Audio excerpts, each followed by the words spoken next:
कल देर रात मुख्यमंत्री सम्राट चौधरी ने एक सीक्रेट मीटिंग बुलाई। इस मीटिंग में बीजेपी के तमाम मंत्री और विधायक मौजूद रहे और इसके बाद ही लगातार अब बिहार की सियासत गरमाई हुई है। आखिरकार सम्राट चौधरी ने इस मीटिंग में ऐसा क्या किया जिसके बाद अब चारों तरफ इस बात की चर्चा हो रही है। बीजेपी समर्थक ये जानना चाहते हैं कि आखिरकार बिहार में अब बीजेपी का अगला स्टैंड क्या होने जा रहा है। क्या बीजेपी कोई मास्टर प्लान की तैयारी कर रही है या फिर कल इस मीटिंग की क्या है बड़ी वजह, इस वीडियो में हम आपको विस्तार से बताएंगे।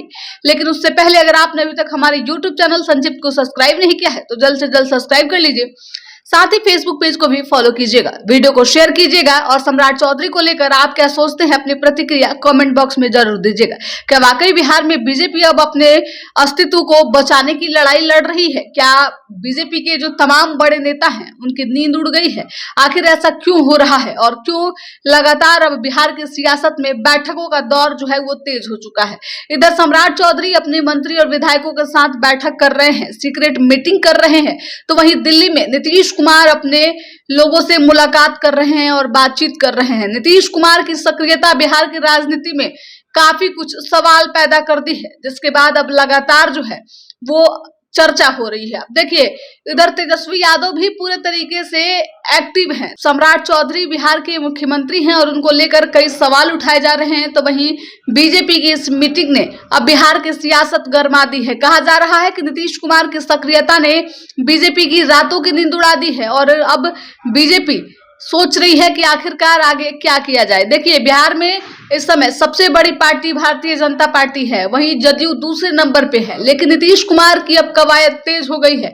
नीतीश कुमार चाहते हैं फिर से बिहार में बड़े भाई की भूमिका में आना और इसी कड़ी में अब लगातार जो है नीतीश कुमार तैयारी कर रहे हैं। देखिए, 3 विधायक ही मात्र कम है, पहले 4 थे, लेकिन बांकीपुर से नितिन नवीन के इस्तीफे के बाद महज 3 लोग जो है वो कम है। अगर 3 विधायक जदयू के पाले में आते हैं तो कहीं ना कहीं जदयू एक बार फिर से बड़ी पार्टी बन सकती है और उसके बाद नीतीश कुमार जो चाहे वो कर सकते हैं। इसी कड़ी में लगातार जो है वो तैयारी चल रही है और वहीं भारतीय जनता पार्टी और नीतीश कुमार के रिश्तों को देखते हुए अब विपक्ष ने पूरी तरीके से तैयारी तेज कर दी है। आखिरकार कल की बैठक में ऐसा क्या हुआ? भारतीय जनता पार्टी की चिंता लगातार बढ़ी हुई है। सम्राट चौधरी ये सोच रहे हैं कि आखिर अब भारतीय जनता पार्टी के वजूद को बिहार में कैसे बचाया जाए। मुख्यमंत्री बनने के बाद एक से एक चुनौतियां सम्राट चौधरी को देखने को मिल रही है। अब इसी कड़ी में जिस तरीके से बीजेपी के फैन फॉलोइंग में कमी आ रही है, जिस तरीके से अब जो उनके कोर वोटर थे उनमें बिखराव देखने को मिल रहा है, ये सबसे बड़ा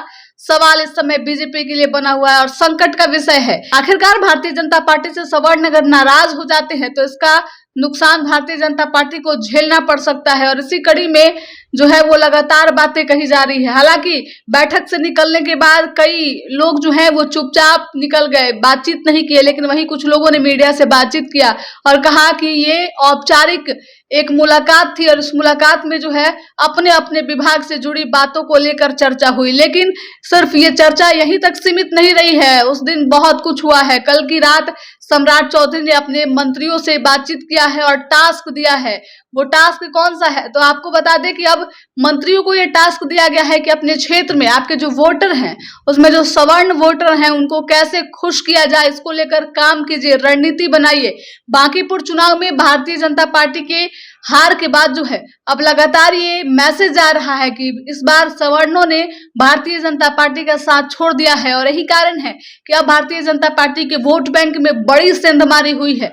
इसके वजह से अब लगातार चिंता बढ़ रही है। यही कारण है कि सम्राट चौधरी को लेकर भी कई सवाल उठाए जा रहे हैं। कहा जा रहा है कि सम्राट चौधरी के मुख्यमंत्री बनने के बाद ये पहला चुनाव था और ये चुनाव भी भारतीय जनता पार्टी पूरे तरीके से हार गई। अब कैसे पार्टी को मजबूत किया जाए, सवर्णों को एकजुट किया जाए और फिर से भारतीय जनता पार्टी अपने कार्यकर्ता और नेताओं को भरोसा दिलाए, इसको लेकर तैयारी चल रही है। वहीं दूसरी तरफ नीतीश कुमार जिस तरीके से बैठक कर रहे हैं और एक्टिव हो गए हैं तो भारतीय जनता पार्टी की चिंता इससे भी बढ़ी हुई है। जब जब नीतीश कुमार एक्टिव होते हैं बिहार की राजनीति में तब तब कोई बड़ा खेल होता है। देखिए, अब सम्राट चौधरी के सीक्रेट मीटिंग को लेकर आरजेडी नेता ने भी अपना बड़ा बयान दिया है और क्या है ये बयान, पहले आप सुनिए। अलग अलग दौर में चल रहा है उन लोगों का बैठक, कहीं ना कहीं खिचड़ी पक रही है और हमको लगता है कि माननीय नीतीश कुमार जी के आजू बाजू रहने वाले लोग उनसे क्या क्या करवा रहे हैं आप लोग ही देख रहे हैं। अलग अलग खिचड़ी पक रही है, इसमें विपक्ष को ही फायदा मिलने जा रहा है भाई। देखिए, हमको विपक्ष को इनके टूटने और बिगड़ने से नहीं, हम अपने मेहनत के बल पे और जनता की इश्यू को लेकर चलेंगे। जनता हमारे साथ होगी, आने वाले दिनों में हमारी सरकार बनेगी। तो आपने सुना किस तरीके से जो है वो भाई वीरेंद्र ने साफ तौर पे कहा है कि ये मीटिंग जो हो रही है इसके पीछे बड़ी वजह है और बिहार की सियासत में भूचाल आने जा रहा है। देखिए, सम्राट चौधरी ने बड़ी सीक्रेट मीटिंग बुलाई थी और इस मीटिंग में जो कुछ बातें हुई है वो सबको चौंका रही है। वाकई अब क्या बिहार में कुछ बड़ा होने जा रहा है या फिर ये महज एक राजनीतिक विश्लेषकों का अनुमान है? देखना दिलचस्प होगा। आपको क्या लगता है, भाजपा अपनी जमीन तराशने में बिहार में अब सफल होगी या फिर अब डाउनफॉल की शुरुआत हो चुकी है? क्या प्रशांत किशोर का आना अब बीजेपी के लिए मुश्किलें खड़ा कर रहा है? अपनी प्रतिक्रिया कमेंट बॉक्स में जरूर दीजिएगा।